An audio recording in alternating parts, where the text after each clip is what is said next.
Pendant 30 ans, j'ai porté un secret, comme on porte un vêtement trop serré.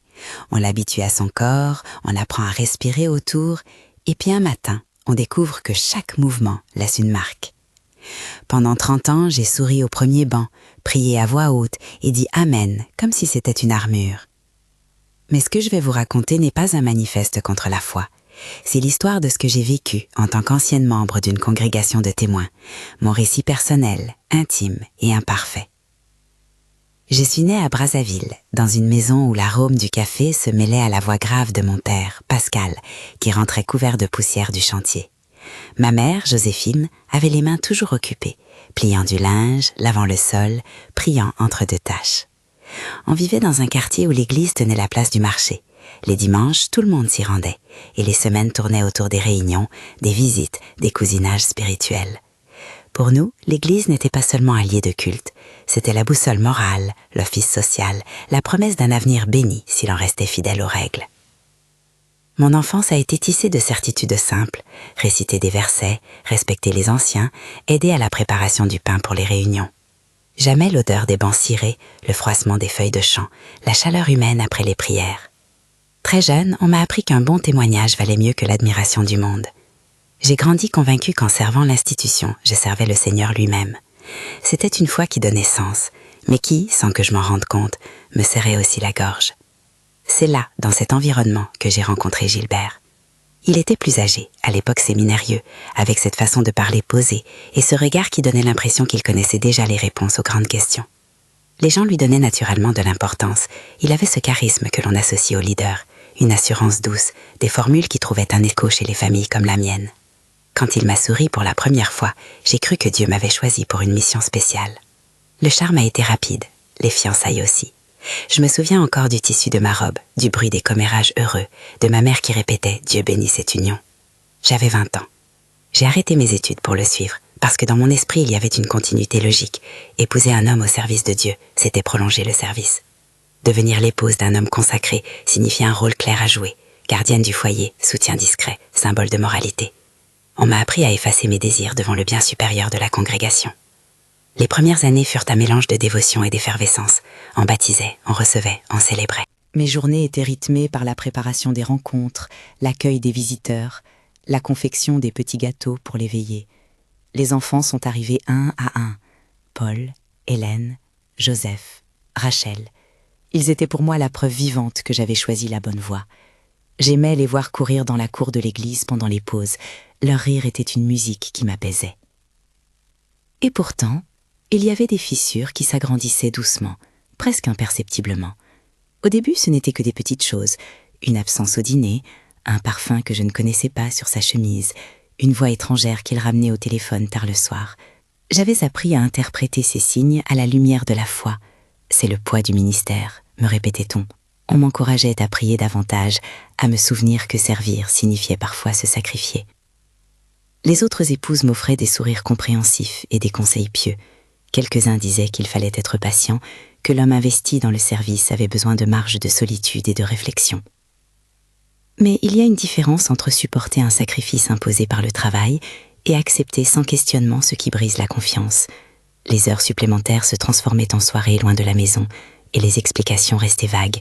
Je sentais mon cœur se contracter à chaque retour tardif et la maison, qui avait été notre refuge, devenait un lieu d'attente. Les enfants dormaient pendant que moi je guettais la clé dans la serrure, espérant une simple chaleur que je ne retrouvais plus. Les rumeurs, d'abord doucement murmurées, ont commencé à circuler. On disait le nom de Solange, la secrétaire. Elles ont entendu, elles racontent, elles restent après les réunions pour fermer le bureau. Dans une communauté où la réputation se tient plus par des regards que par des mots, ces chuchotements s'étiraient comme des lianes autour de mon cœur. J'ai voulu ignorer. Je me suis dit que c'était la jalousie, la médisance. Mais l'esprit ne supporte pas longtemps la certitude. Il finit par trouver des questions à force de chercher des réponses. La première confrontation n'a pas été théâtrale.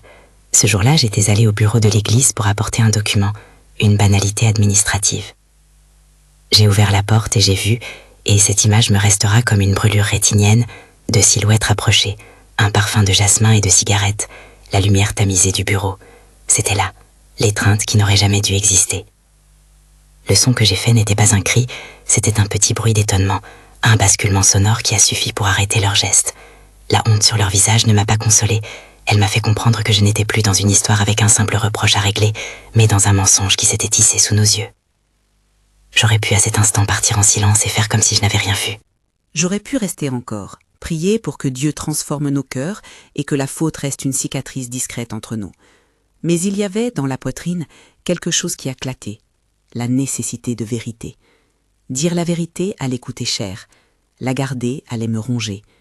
J'ai pris la décision, dans ce couloir éclairé par la lumière du bureau, que je ne laisserais pas ce secret coloniser notre maison et notre communauté.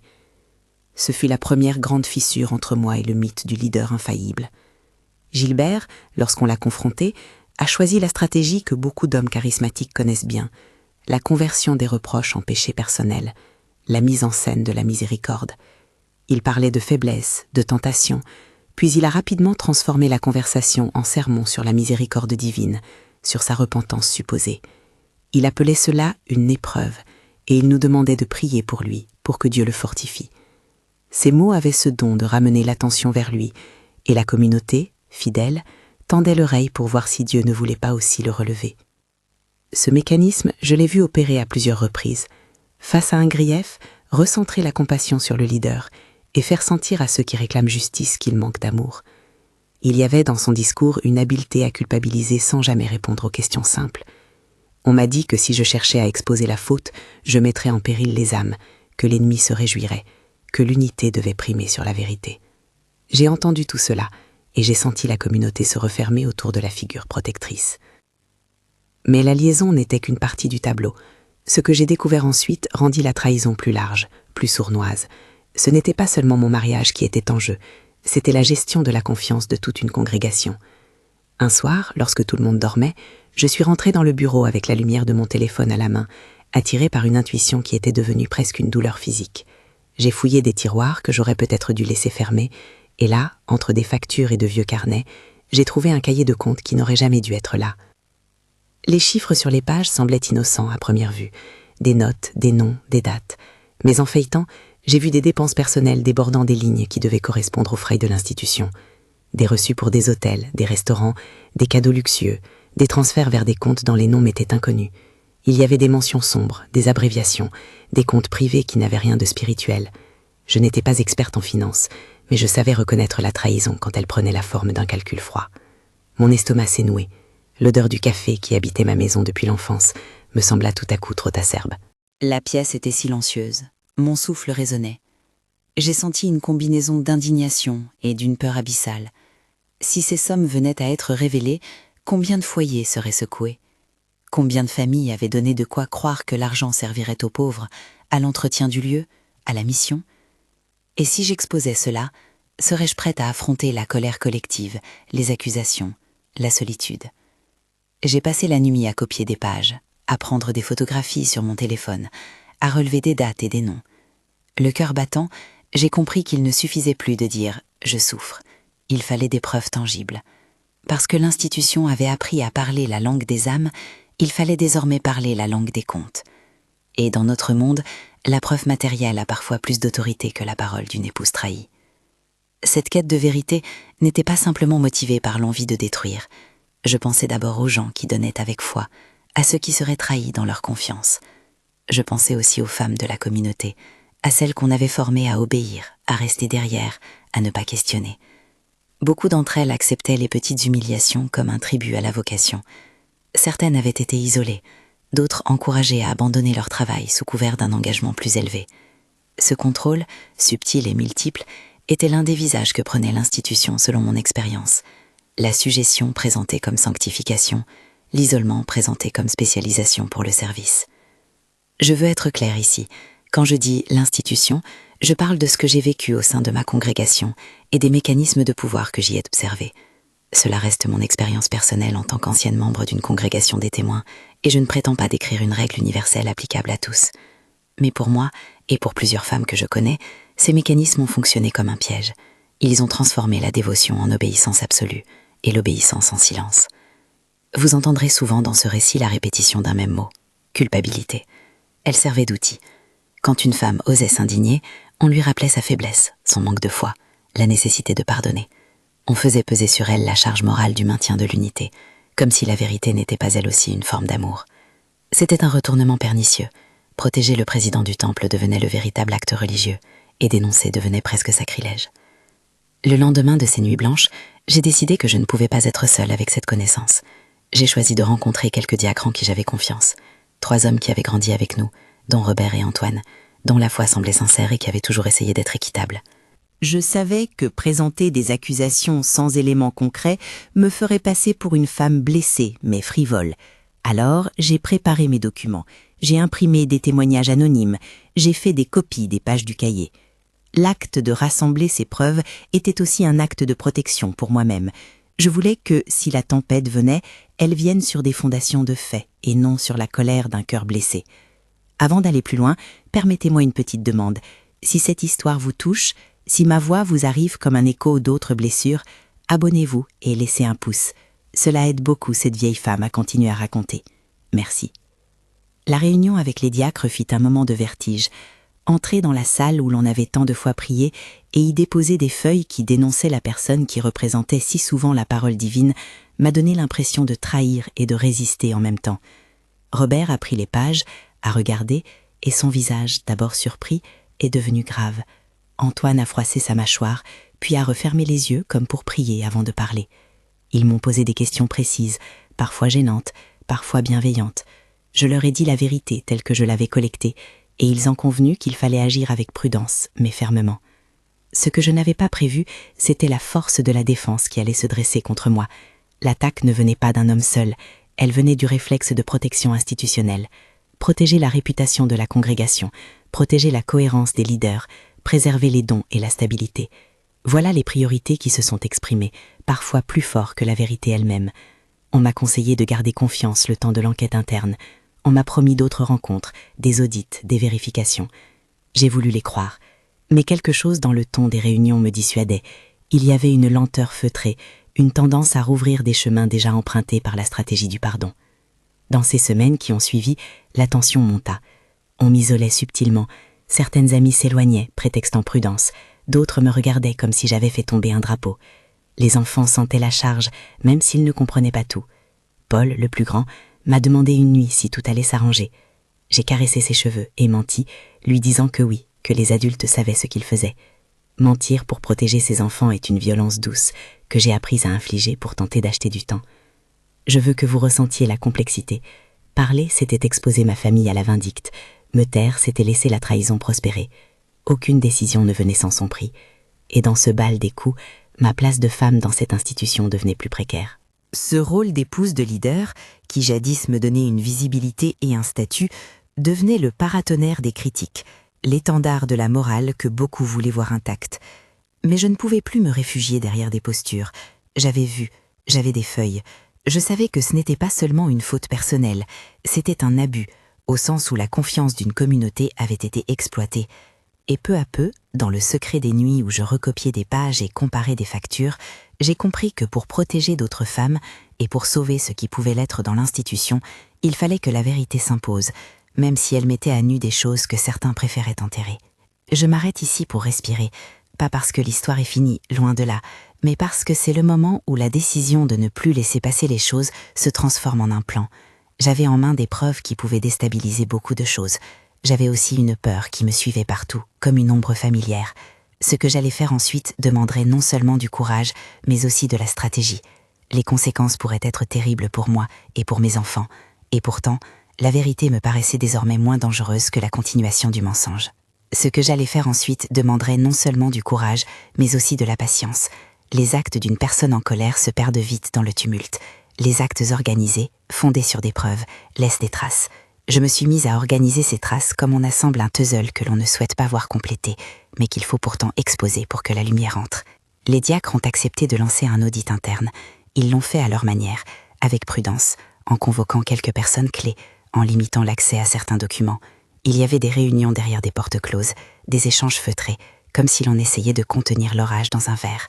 À chaque réunion, j'avais l'impression d'être un pulse extérieur dans un corps qui se voulait sain. On m'assurait que l'on agirait selon la vérité. Je voulais y croire, mais je gardais mes copies dans une armoire derrière un vieux rideau, parce que l'expérience m'avait appris la valeur des précautions. Les jours sont devenus un entrelac de petits gestes. Déposer un document, reprendre une copie, rencontrer un diacre en aparté, vérifier que les numéros de compte correspondaient aux noms inscrits. Parfois, j'avais l'impression que tout allait s'éclairer d'un coup. D'autres fois, la lenteur administrative me rongeait. Et puis, un matin, tout s'est accéléré, comme si quelqu'un avait appuyé sur une touche. Le conseil a annoncé qu'un examen externe allait être demandé. L'annonce a fait l'effet d'une secousse électrique dans la congrégation. Ce qui m'a surprise n'était pas tant l'annonce que la réaction qu'elle a provoquée. Certains ont applaudi la recherche de vérité, d'autres ont froncé les sourcils, comme si l'examen allait ouvrir des portes dont on ne voulait pas voir la poussière. Gilbert, lui, a changé de couleur. J'ai vu dans son regard une combinaison de colère froide et d'indignation feinte. Il a parlé d'injustice, d'attaque personnelle, de tentation d'un ennemi qui cherche à diviser. Il avait un talent certain pour retourner l'attention. Sa voix, qui auparavant portait la douceur de la conviction, pouvait soudain prendre la dureté d'un tribunal. Il savait se faire victime pour que l'on oublie qu'il avait fait des dégâts. L'audit externe a commencé par des questions simples. Qui signait quoi? Où allaient les dons? Quelles étaient les procédures de dépenses? Les auditeurs, des personnes neutres choisies hors de la communauté, ont parcouru les registres avec une attention mécanique qui m'a rassurée. Ils ont cherché des cohérences, des ruptures, des anomalies. Je passais mes journées à attendre des nouvelles comme une mère attend le retour d'un enfant sur le chemin de l'école. Parfois, je regardais les enfants jouer et je pensais, s'ils savaient combien leur vie repose sur des papiers froissés. Il y avait dans mon esprit un étrange mélange de fierté et crainte.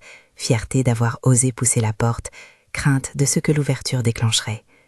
Puis, il y a eu la première fuite. Une feuille, un rapport partiel, a circulé hors des réunions officielles. Quelqu'un, quelque part, avait choisi de ne plus garder le silence. La nouvelle a roulé comme une pierre dans l'eau. Elle a provoqué des vagues. Les conversations dans la rue ont changé de timbre. Les regards aux réunions n'étaient plus les mêmes.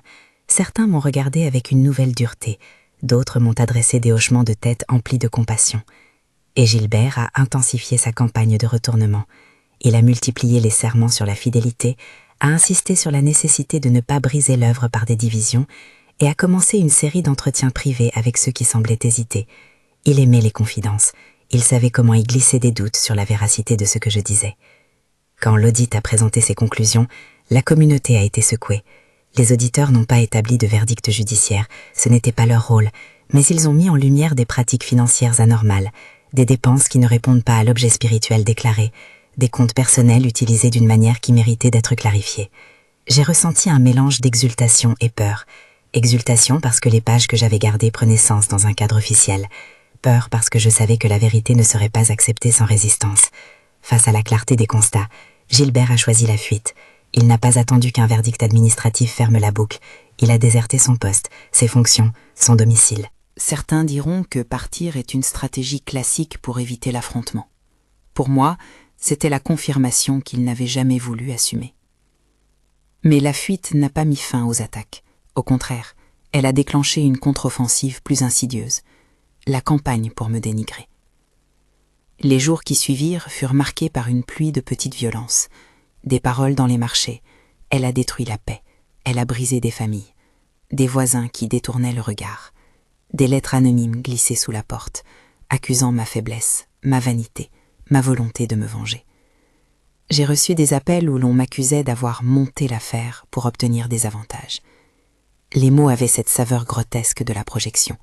On me chargeait des péchés que d'autres avaient commis. À la maison, il fallait convaincre les enfants que ces mots n'étaient pas la vérité essentielle. Je me suis surprise à répéter des phrases simples, comme un mantra. Nous avons fait ce qu'il fallait. Nous avons cherché la vérité. Les conséquences matérielles sont venues plus tôt que je n'aurais cru. Les dons ont diminué, non pas seulement parce que certains croyants se retiraient, mais parce que la confiance chancelait.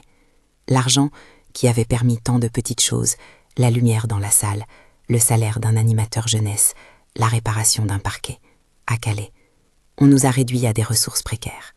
Loin d'être une liberté, cette précarité devint une épée de Damoclès sur la tête d'une famille qui avait déjà perdu un mari. Certains bienfaiteurs ont choisi de se désengager, craignant d'être pris dans une histoire dont ils ne voulaient pas être partie prenante. D'autres se sont sentis trahis et ont rompu tout lien. La campagne de dénigrement a touché mes enfants. À l'école, des camarades parlaient. À l'église, des regards froids. J'ai vu leurs épaules se raidir, leurs sourires se faire rares. J'ai passé des nuits à écouter leur sommeil, à tenter de rassurer des cœurs qui n'avaient rien demandé. Paul, le plus âgé, a pris une position de protecteur qui lui venait peut-être trop tôt. Hélène retenait ses larmes pour ne pas me voir faiblir.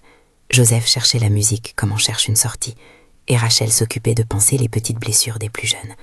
Ils furent mes témoins, mes complices, et en même temps les premiers affectés de la tempête. Il y a eu des moments de dépression profonde, des jours où la solitude pesait comme une chape. On me proposait parfois en privé des mots de soutien, mais à voix basse, comme si la simple solidarité pouvait être entendue comme une prise de position dangereuse. J'ai compris que la stratégie de ceux qui veulent garder le pouvoir consiste souvent à fragmenter la communauté pour garder les éléments essentiels de leur influence, diviser pour régner, isoler pour rester maître. J'avais appris cette leçon à la dure. Pourtant, au milieu de cette tempête, j'ai découvert une force insoupçonnée. Quand la porte de la maison se fermait et que le silence s'installait, je m'asseyais au bord du lit et je me rappelais pourquoi j'avais choisi d'agir. Ce n'était pas pour la vengeance, c'était pour la vérité, pour la justice, pour les autres femmes qui, comme moi, avaient été invitées à se taire. Cette conscience m'a donné une clarté que les tempêtes extérieures ne pouvaient pas atteindre. La décision de partir est venue d'une accumulation. Ce n'était pas une fuite, mais une protection. J'ai pris un sac, des vêtements pour les enfants, quelques papiers, et j'ai laissé derrière moi la maison que mes mains avaient tenue des années durant. Partir a signifié reconstruire depuis le sol, non pas à la manière d'un monument, mais à la manière d'une table que l'on ponce, que l'on recolle, que l'on rend utile jour après jour. La nuit du départ, la ville avait un autre visage. Il fallait éviter les regards, réduire les conversations au minimum, trouver un coin sûr.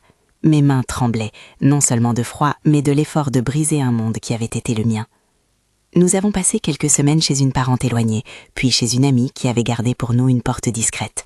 J'ai décidé de ne pas demander l'aide financière de la congrégation. Les liens étaient trop entachés. Je voulais que mes enfants voient que la dignité peut être refaite avec peu. J'avais une vieille machine à coudre dans un placard, héritage d'une grande-tante qui savait transformer des chiffons en habits dignes. C'était une relique, mais elle avait une puissance, celle de donner une indépendance par le travail. J'ai installé cette machine sur une table dans une petite pièce derrière la maison de mon ami. Le bruit qu'elle faisait semblait trop fort au début, mais très vite il est devenu une musique, le claquement du passant, le va-et-vient du pied, la régularité d'un geste qui produit. Je n'avais pas d'argent pour acheter du tissu neuf, alors j'ai commencé par recoudre les vêtements des voisins, repriser les pantalons, adapter des robes. La première cliente qui m'a donné de l'argent m'a regardée avec un mélange de pitié et de respect. Je l'ai remerciée sans rien dire. Le bouche à oreille a fait le reste. Des femmes que j'avais connues à l'église sont venues, parfois timidement, parfois fières. Beaucoup cherchaient plus qu'un ourlet, elles cherchaient une oreille, un regard qui ne juge pas. J'ai graduellement transformé mon petit bout d'atelier en un lieu de parole et de travail. Je n'étais plus l'épouse d'un leader, j'étais une femme qui faisait ce qu'elle savait faire et qui en faisait un acte d'indépendance. Mais ce qui m'a le plus surpris, c'est l'afflux discret de femmes qui, comme moi, avaient été marginalisées. Certaines avaient été poussées à abandonner leur travail au nom du service. D'autres avaient été contraintes au silence par la peur. D'autres encore avaient subi des humiliations plus sourdes. Elles sont venues pour apprendre à coudre, à gérer un petit carnet de comptes, à savoir comment demander un salaire. Ensemble, nous avons créé un petit atelier communautaire. Personne n'était là pour se plaindre, tout le monde était là pour apprendre. Nous avons convenu d'un petit pacte. Personne n'oublie d'où elle vient et personne ne laisse l'autre seul. Le petit atelier est devenu une école de résilience. J'enseignais la couture, mais j'enseignais aussi la gestion des petites économies, la façon d'ouvrir un compte, la manière d'écrire un reçu. Il ne s'agissait pas seulement d'assembler des tissus, il s'agissait d'assembler des vies. Nous avons acheté des chutes de tissus, fait des pochettes, confectionné des tabliers, cousu des uniformes pour les enfants d'un voisinage proche. Peu à peu, le bruit de la machine à coudre a remplacé, dans mon esprit, le bruit assourdissant des accusations. Les enfants ont grandi dans cette atmosphère nouvelle. Paul a travaillé dur. Il a obtenu une bourse d'études et est devenu ingénieur. Son sérieux et sa rage retenue ont été pour moi un miroir. Il devait se prouver qu'il n'était pas le fils d'un homme qui avait déshonoré la famille, mais un homme à part entière. Hélène, elle, a choisi le droit. Elle a voulu comprendre comment les règles fonctionnaient, comment les défenses uniques que nous avions connues pouvaient être contrées par des phrases bien construites. Joseph a suivi la musique. Il trouvait dans le son une façon de dire ce que les mots cachaient. Rachel, enfin, a voulu écouter les autres pour vivre ce qu'elle avait appris à la maison. Elle est devenue psychologue et s'est spécialisée dans l'écoute des femmes victimes d'abus institutionnels. Chacun a trouvé une voie qui, à sa manière, réparait ce que nous avions traversé. Je ne dis pas que tout a été facile. L'adversité a laissé des traces. Il y a eu des nuits où l'argent ne suffisait pas. Il y a eu des disputes, la fatigue, la colère qui montait sans prévenir. Mais il y a eu aussi des victoires minuscules et profondes. Le premier salaire de mon atelier, la première commande d'un client stable, le premier message d'une femme que j'avais aidée et qui me disait « Je peux enfin envoyer ma fille à l'école ». Ces petites victoires valaient plus que tout. Elles m'ont appris la valeur de la constance. À mesure que les années passaient, la communauté autour de l'ancienne congrégation a changé. Certains sont revenus, d'autres sont partis. Gilbert n'est jamais réapparu sous la même autorité.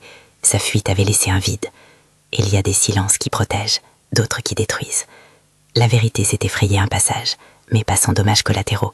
On ne reconstruit pas la confiance avec un claquement de doigts. Il a fallu le temps, des nouvelles structures de gouvernance, des gens qui acceptaient d'être redevables. J'ai participé quand on m'a demandé d'aider à former des comités d'administration. J'ai apporté la perspective de quelqu'un qui avait vu l'envers du décor. Je ne cherchais pas la revanche, je cherchais que d'autres ne tombent pas dans les mêmes pièges.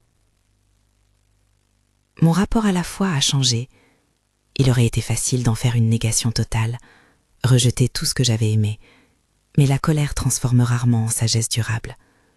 Au fil des années, ma prière est devenue plus simple, moins dépendante des formules apprises. Je me suis rapprochée d'une spiritualité plus personnelle, des moments silencieux sur le pas d'une porte, une prière pour ceux qui souffrent, un remerciement discret pour les mains qui travaillent. Je n'ai pas abandonné Dieu. J'ai séparé l'idée de Dieu de la manière dont certains avaient utilisé son nom. Cette distinction m'a donné une liberté que je n'avais plus connue, la foi comme force intérieure et non comme outil de contrôle. Il y a eu des moments de rencontre improbables. Un jour, lors d'une petite foire artisanale, un vieux diacre que je n'avais pas revu depuis longtemps est venu me voir. Ses yeux étaient humides, il m'a pris la main. Il m'a dit qu'il avait quitté la congrégation quelques années auparavant, incapable de supporter les compromis. « Vous avez eu raison », m'a-t-il murmuré. Ces paroles, prononcées à voix basse, avaient le poids d'une réhabilitation. Elles n'effaçaient pas le passé, mais elles montraient que la vérité porte aussi des fruits inattendus. Le travail auprès des femmes m'a donné une vocation nouvelle. J'ai créé un petit centre de formation, d'abord modeste, puis reconnu localement pour ce qu'il offrait.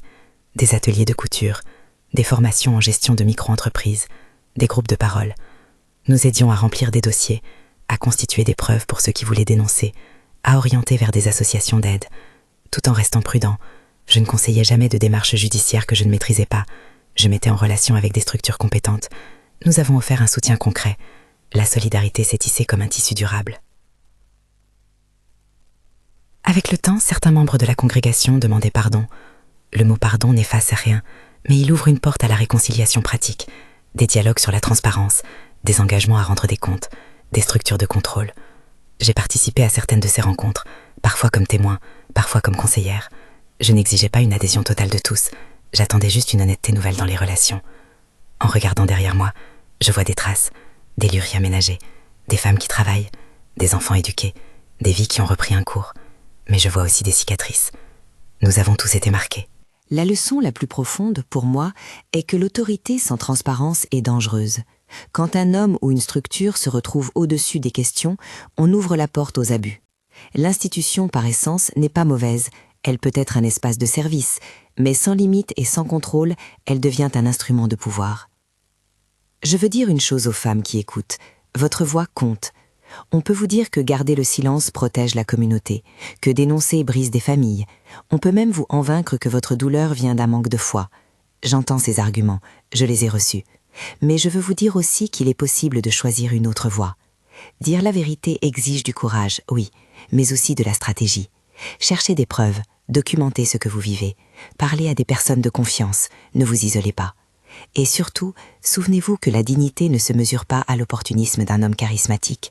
Elle se construit, lente, avec des gestes simples et répétés. Je veux m'adresser aux hommes aussi. L'autorité est une responsabilité, pas un privilège. Quand l'on vous confie une fonction, vous êtes dépositaire d'une confiance. N'utilisez jamais cette confiance pour régler vos désirs, ni pour isoler, ni pour exploiter. Ceux qui vous regardent méritent la transparence. Et si vous êtes témoin d'abus, agissez. Silence et protection des puissants ne sont pas des actes sains. Aujourd'hui, alors que je m'assois parfois au soleil et que la machine à coudre repose tranquille, je sens que ma vie a retrouvé un rythme. Je ne suis plus l'épouse d'un leader, je suis une femme en paix avec ses choix, qui a choisi la vérité plutôt que le confort, et qui a aidé d'autres femmes à retrouver leur autonomie. La foi m'habite toujours, mais elle est devenue plus intime, moins spectaculaire. Elle se manifeste par des gestes, prêter une main, écouter sans juger, apprendre à compter ses pièces de monnaie. Je ne veux pas fermer cette histoire sur une note triomphaliste. La reconstruction est une œuvre longue et parfois douloureuse. Il y aura toujours des jours de doute, des moments où la voix du passé revient. Mais il y a aussi la certitude que la vérité, même quand elle coûte, finit par semer quelque chose, la capacité de choisir autrement, la possibilité d'une communauté plus juste. Si mon récit peut aider une seule femme à considérer qu'elle n'est pas seule, alors tout ce qui a été perdu aura servi à quelque chose. Avant d'y terminer, je veux dire une chose importante. Lorsque je parle de témoins dans ce récit, je raconte mon expérience personnelle parmi une communauté de type témoin. Je ne prétends pas dresser un regard universel sur tous les membres de ce mouvement. C'est mon vécu et je le partage pour ce qu'il est. Une histoire vécue, imparfaite, qui cherche à éclairer. Si vous êtes dans une situation semblable, cherchez de l'aide locale. Parlez à des associations de protection des victimes. Mettez de côté des preuves si possible et ne vous exposez pas seul. Vous n'êtes pas sans ressources. Merci d'avoir pris le temps d'entendre cette voix usée mais décidée. Si mon histoire réveille en vous un souvenir, une question ou une douleur, n'hésitez pas à partager votre témoignage. Partagez cette vidéo avec quelqu'un qui pourrait en avoir besoin et dites où vous vous situez. Parfois, savoir que d'autres ont traversé des épreuves semblables est déjà un salut. Pour ceux qui cherchent des ressources, tournez-vous vers les associations locales d'aide aux victimes et les services sociaux de votre région. Ils peuvent vous orienter. Je ferme les yeux un instant et je respire l'odeur du tissu, du café qui fermente dans ma cuisine, du jasmin qui parfois revient sur les manches des chemises anciennes. Ces odeurs portent la mémoire, douceur et amertume mêlées. Et puis je souris, parce que j'ai vu mes enfants devenir des adultes qui portent leur propre lumière. Et je sais, au fond, que la vérité que j'ai choisie a permis à quelque chose de se réparer, même si tout n'est pas parfait. Si vous êtes dans une situation semblable, rappelez-vous que la sortie est possible. Il y a de l'aide. Et si vous pouvez, partagez ce récit pour que d'autres sachent qu'ils ne sont pas seuls.